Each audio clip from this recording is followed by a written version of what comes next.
രസമാണ്. വൈകുന്നേരം ആയിക്കഴിഞ്ഞാൽ ഇവിടെ നിറയെ ജനങ്ങൾ രണ്ട് ഭാഗത്തും ആ ബസ് പോകുമ്പോൾ നല്ലൊരു കാഴ്ച തന്നെയാണ്.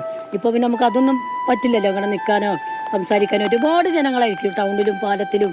അത് നല്ലൊരു വെള്ളം വരുമ്പോൾ ഇവിടെ നിന്നിട്ടാണ് നോക്കുക, ഈ പാലത്ത് നിന്നിട്ട്. അതുപോലെ സ്കൂളിൻ്റെ ഗ്രൗണ്ടിൽ പരിപാടി ഉണ്ടാകുമ്പോൾ ഈ പാലത്ത് നിന്നിട്ടാണ് നോക്കുക. സ്പോർട്സ് ആയാലും സ്കൂൾ പരിപാടി ആയാലും എല്ലാം നല്ല ഒരു ഗുണം തന്നെയാണ് ആ പാലം. അത് നമുക്ക് മറക്കാൻ ഒരിക്കലും കഴിയില്ല. നമ്മളെ നാടും നമ്മളെ ടൗണും ഒന്നും മറക്കാൻ കഴിയില്ല.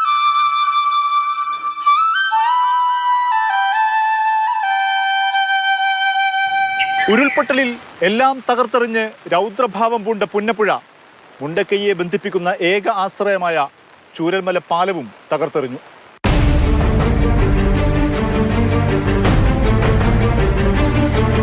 ജൂലൈ 30 അർദ്ധരാത്രി 12 മണിക്ക് മുണ്ടക്കൈയിൽ ഒന്നാമത്തെ ഉരുൾപൊട്ടി.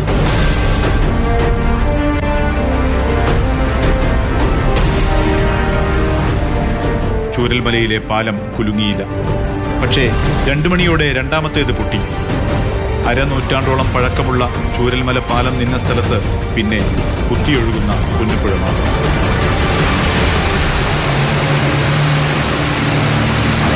മുണ്ടക്കൈയിൽ മനുഷ്യർ ഒറ്റപ്പെട്ട രാത്രി.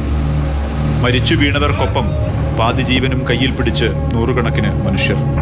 പുറത്തു കടക്കാനുള്ള ഏക ആശ്രയമായ ചൂരൽമല പാലം നഷ്ടപ്പെട്ടതോടെ വടം കെട്ടിയായിരുന്നു ആദ്യ രക്ഷാപ്രവർത്തനം. ആദ്യം മൃതദേഹം എത്തിച്ചു, പിന്നാലെ പരിക്കേറ്റവരെ.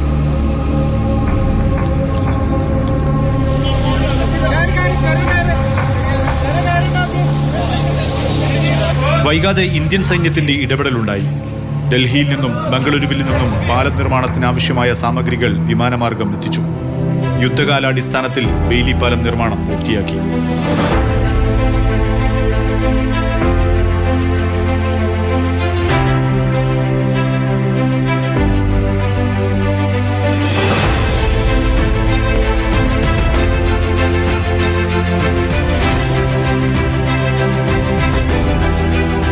ഇന്ത്യൻ സേനയുടെ മദ്രാസ് എഞ്ചിനീയറിംഗ് ഗ്രൂപ്പിനായിരുന്നു പാലം നിർമ്മാണ ചുമതല. മുണ്ടക്കൈയിൽ രക്ഷാപ്രവർത്തനത്തിന് വലിയ വാഹനങ്ങൾ എത്തിക്കാൻ കഴിഞ്ഞത് ബെയിലി പാലം വഴിയാണ്.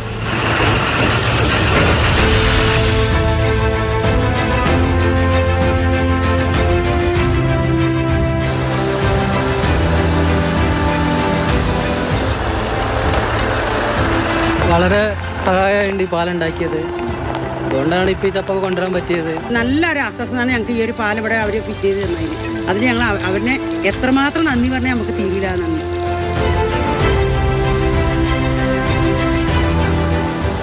ഒരു വർഷത്തിനിപ്പുറവും ബെയിലി പാലം തന്നെയാണ് മുണ്ടക്കൈയിലെയും ചൂരൽമലയിലെയും മനുഷ്യരുടെ ആശ്രയം.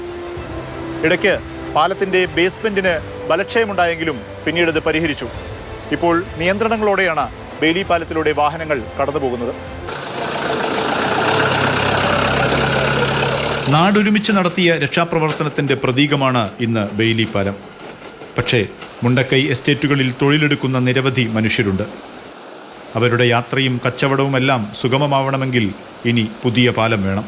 ഈ പാലം പോരാ നമുക്ക് ഇതിപ്പോൾ 18 ടണ്ണിൻ്റെ മേലേക്ക് പോകാൻ പറ്റൂല. ഞങ്ങൾക്കിവിടെ ഫാക്ടറിയൊക്കെ വർക്ക് ചെയ്യണതാണ്.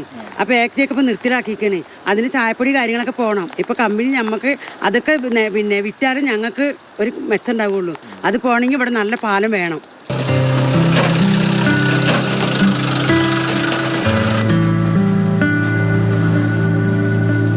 ജോം ടി കെക്കൊപ്പം മുഹമ്മദ് ഷഹീദ്, മാതൃഭൂമി ന്യൂസ്, വയനാട്.